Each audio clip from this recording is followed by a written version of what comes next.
दिन से विजेंद्र चौहान नाम के एक शिक्षक हैं जो दृष्टि संस्थान की जो मॉक इंटरव्यू की वीडियोस हैं आपने उनमें काफी देखा होगा।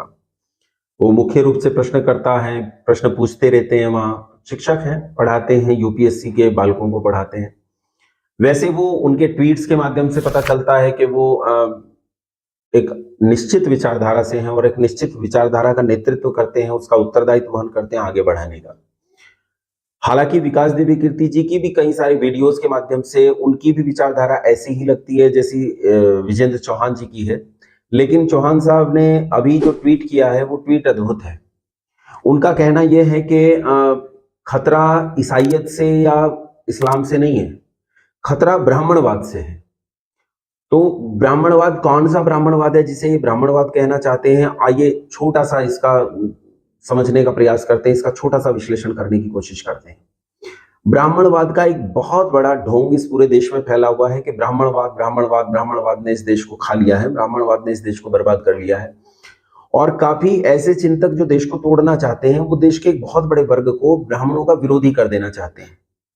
ये वे लोग हैं जो स्वयं को मानवता के रक्षक मानते हैं, ये वे लोग हैं जो स्वयं को जातीय व्यवस्था के विरोधी मानते हैं, और ये वो लोग हैं जो ये मानते हैं कि समाज जातीय व्यवस्था से विहीन होना चाहिए, जाति से छूटना चाहिए। लेकिन क्या सच में ये जाति से समाज को छुड़वाना चाहते हैं? आइए इसे समझने का प्रयास करते हैं। सबसे पहले तो हम हिंदू धर्म की कुछ मान्यताओं के बारे में बात करेंगे, जानेंगे कि हिंदू धर्म जाति व्यवस्था और वर्ण व्यवस्था के बारे में क्या कहता है। बंधुओं, न्याय दर्शन का सूत्र है आकृति जाति लिंगाख्या। जाति किसे कहते हैं? ये परिभाषा है जिनकी आकृति एक प्रकार की हो, जिनके जन्म का तरीका एक प्रकार का हो और जिनकी पहचान के लक्षण एक जैसे हो। लिंग यानी पहचान के लक्षण, जाति यानी जन्म, और आकृति यानी उनका आकार, रंग, रूप आदि। जिनका ये एक जैसा हो उन सबकी एक जाति होती है। अब इस दृष्टिकोण से आप देखो तो जितने आपको पशु पक्षी दिखाई देते हैं उन सारे पशु पक्षियों की जातियां आपको स्पष्ट तौर पर समझ में आ जाएंगी। गोरैया का रंग, रूप, आकार, प्रकार एक जैसा है, उसके जन्म का तरीका एक जैसा है, ऐसी अंडे में जन्म लेगी। सारी गोरैया दुनिया की ऐसे ही पैदा होती है और उनके पहचान के लक्षण भी एक जैसे हैं, इसलिए गोरैया एक जाति है। ठीक इसी तरह से घोड़े को हम एक जाति कह सकते हैं, गधे को एक जाति कह सकते हैं, मक्खी को एक जाति कह सकते हैं। मक्खियों में अलग अलग प्रकार की मक्खियां हो सकती हैं, वो अलग अलग जातियों की हो सकती हैं।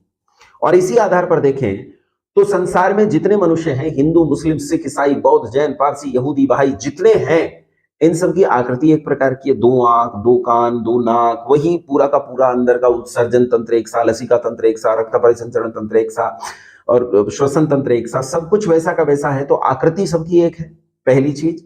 दूसरी, उनके जन्म का तरीका एक ही। ऐसा नहीं है कि इस प्रकार के मनुष्यों में जो है माएँ बच्चा देती हैं और इस प्रकार के मनुष्यों में माएँ अंडा देती हैं, ऐसा नहीं है। सबके जन्म का तरीका एक है, सबकी जन्मावधि जो माँ के उदर में जो रहने का उनका काल है वो सबका एक जैसा है, तो वहां भी कोई अंतर नहीं है। पहचान के लक्षण एक जैसे हैं, कहीं कोई अंतर नहीं है। सारे मनुष्य एक जैसे होते हैं, सबके सेकेंडरी फंक्शंस, चाहे वो स्त्रियां हो चाहे पुरुष हो, सबके सेकेंडरी फंक्शंस सबके एक तरह से उत्पन्न होते हैं। तो इसका अर्थ है इन सबकी एक जाति है, सारे मनुष्य एक ही जाति के। जातियां अलग अलग नहीं है। तो फिर ये जो जातियां बना रखी हैं, ब्राह्मण है, ठाकुर है, चमार है, गुजर है, पाल है, वाल्मीकि है, और अन्य अन्य जातियां, कितनी जातियां ये भी नहीं कह सकते, कितनी लाख हैं ये भी नहीं कह सकते। फिर ये सब क्या है, तो इन सब पर चर्चा करेंगे। पहले थोड़ी सी चर्चा कर लेते हैं उस पर जिसे लेकर सबसे ज्यादा गाली दी जाती है, वर्ण। वर्ण किसे कहते हैं? तो वर्ण के लिए स्पष्ट तौर पर कहा गया है कि वर्ण 4 होते हैं। मैं आपके